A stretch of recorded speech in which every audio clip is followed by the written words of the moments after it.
ఏ happies అందరు ఎలా ఉన్నారు? నా పేరు Santosh. Welcome back to my channel సంతోష సమయం. లాస్ట్ వీడియోలో మనం మురుడేశ్వర్ ఆలయ విశేషాల గురించి తెలుసుకున్నాం కదా. ఈ వీడియోలో మనం కర్ణాటక రాష్ట్రంలో మోస్ట్ పవర్ఫుల్ టెంపుల్ అయిన కొల్లూరు మూకాంబికాదేవి ఆలయ విశేషాలు, స్థల పురాణం, ఎక్కడ ఉంది, ఎలా చేరుకోవాలి, ఇలాంటి ఎన్నో విషయాలు ఈ వీడియోలో తెలుసుకుందాం పదండి.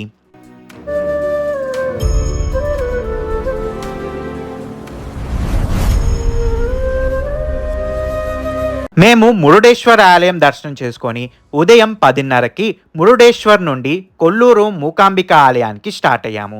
మురుడేశ్వర్ నుండి కొల్లూరు మూకాంబిక ఆలయం 61 కిలోమీటర్ దూరం ఉంటుంది.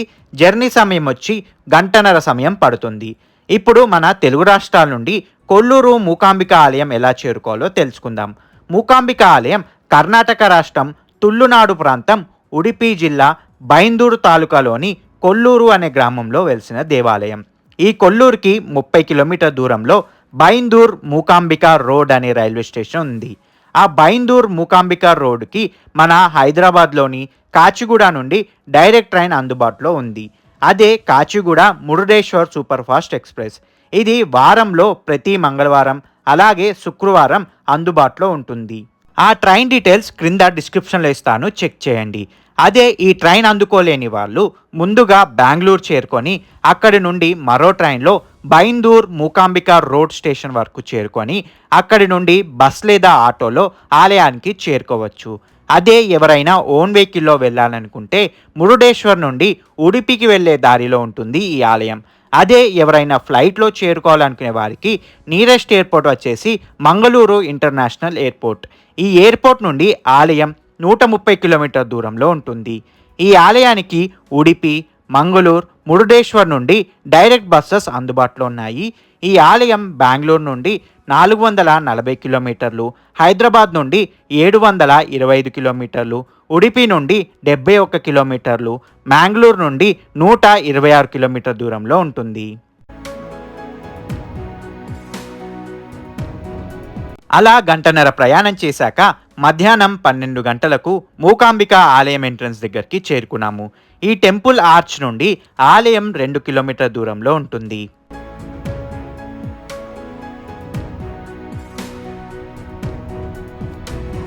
మూకాంబిక ఆలయం సౌపర్ణిక నది ఒడ్డున కోడచారి కొండల దిగువన మూకాంబిక వైల్డ్ లైఫ్ సాంచురీలో ఉంటుంది. సో ఈ ప్రయాణం అంతా మనం అడవిలో నుండే సాగుతుంది.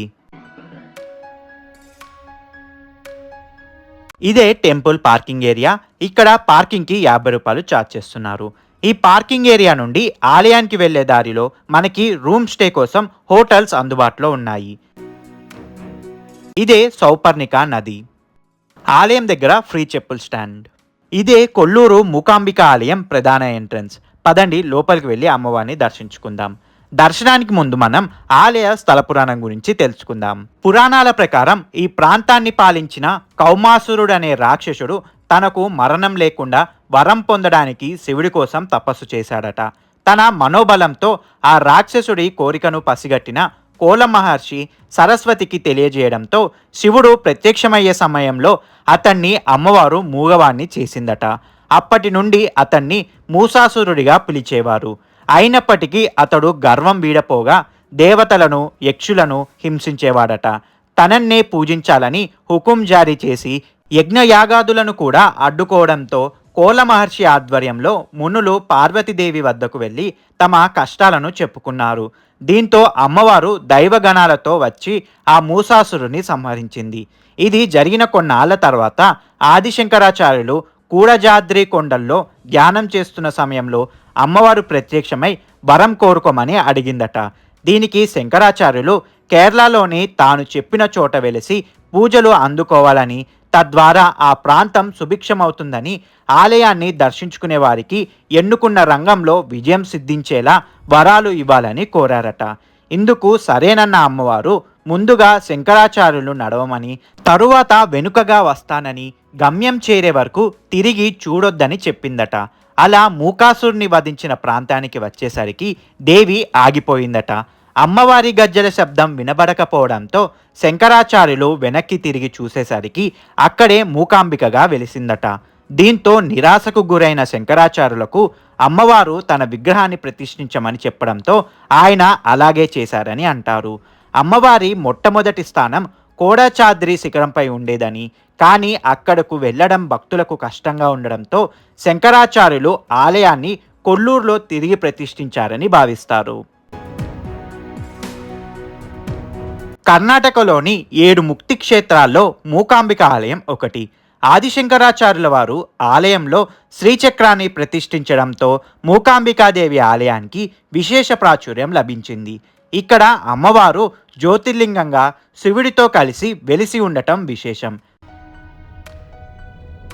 కనిపిస్తున్న ఆలయం కనీసం 1200 ఏళ్ల చరిత్ర ఉంటుందని అంచనా. హరుగల్లు వీరసంగయ్య అనే రాజు అమ్మవారి విగ్రహం చెక్కించాలని చెప్పుకుంటారు. కర్ణాటకను పాలించిన రాజులందరూ అమ్మవారికి విశేషమైన కానుకలు సమర్పించి భక్తి శ్రద్ధలతో అర్చించేవారు. నగర బెద్నూరు రాజులకు ఈ దేవాలయమే రాజదేవాలయం. వారి ఇలవేల్పే మూకాంబిక. మరాఠా విజయనగర ప్రభుల పాలన కూడా వైభవం పొందింది. గర్భాలయంలో మూకాంబికాదేవి పద్మాసనంలో ప్రశాంతంగా 3 నేత్రాలతో దర్శనమిస్తుంది. శంఖం, చక్రం, గద వంటి ఆయుధాలను ధరించి ఉంటుంది. అలాగే అమ్మవారి పంచలోహమూర్తి శ్రీచక్రం మీద ప్రతిష్ఠించబడింది. ఆ దేవత జ్యోతిర్లింగ రూపంలో శివ మరియు శక్తి ఇద్దరిని కలుపుకొని ఉంటుంది. మూకాంబికా సన్నిధిలో అక్షరాభ్యాసం చేస్తే ఉన్నత చదువులు చదువుతారని ప్రతీతి. కేరళ వాసులు ఎక్కువ శాతం ఇక్కడికి వచ్చి అమ్మవారిని దర్శించుకుంటారు. దీనికి సంబంధించిన ఒక కథ ప్రచారంలో ఉంది. మూకాంబిక ఆలయంలో తేనెని ఉపయోగించి తయారు చేసే పంచకార్జం అనే ప్రసాదం ప్రత్యేకం. పూర్వం ఈ ప్రసాదాన్ని అమ్మవారికి నివేదించిన తర్వాత ఆలయంలో ఉన్న ఒక బావిలో వేసేవారట. ఇదంతా చూసిన చదువురాని కేరళ వాసి ఒకడు ఆ ప్రసాదం తిన్నాడని కోరికతో బావిలో దాక్కొని ఆ ప్రసాదం తిన్నాడట. ఆ తర్వాత అతడు మహాపండితుడు అయ్యాడని చెబుతారు. అందుకే ఈ ఆలయం కర్ణాటకలో ఉన్నప్పటికీ కేరళ వాసులకు అపారమైన నమ్మకం. ఇక్కడ నిత్యం జరిగే అక్షరాభ్యాసాలే ఇందుకు నిదర్శనం. ఈ ఆలయానికి వచ్చే భక్తులకు ప్రతిరోజు మధ్యాహ్నం 12 నుండి 2:30 వరకు, తిరిగి రాత్రి 8 నుండి 9:30 వరకు అన్నదాన సదుపాయం ఉంటుంది. మూకాంబిక అమ్మవారిని దర్శించుకుంటే ఎంచుకున్న రంగంలో విజయం సాధిస్తారని బలంగా నమ్ముతారు. అందుకే రాజకీయ, సినీ, వ్యాపార ప్రముఖులతో పాటు సామాన్యులు ఈ మూకాంబిక అమ్మవారిని దర్శించుకొని కానుకలు సమర్పిస్తుంటారు. ఈ ఆలయం ఉదయం 5 గంటల నుండి మధ్యాహ్నం 1 గంట వరకు, తిరిగి మధ్యాహ్నం 3 నుండి రాత్రి 9 వరకు తెరిచి ఉంటుంది. శ్రీ మూకాంబిక అమ్మవారి ఆలయాన్ని సందర్శించి అమ్మవారి ప్రసాదాన్ని స్వీకరిస్తే కేవలం పండితులవ్వడం మాత్రమే కాదు, ఎలాంటి వ్యసనాలైనా దూరమవుతాయని చెబుతారు. ఆ తల్లికి నివేదించిన ప్రసాదం స్వీకరిస్తే మహాపండితులు అవుతారని, అనారోగ్యం తొలగిపోతుందని విశ్వాసం.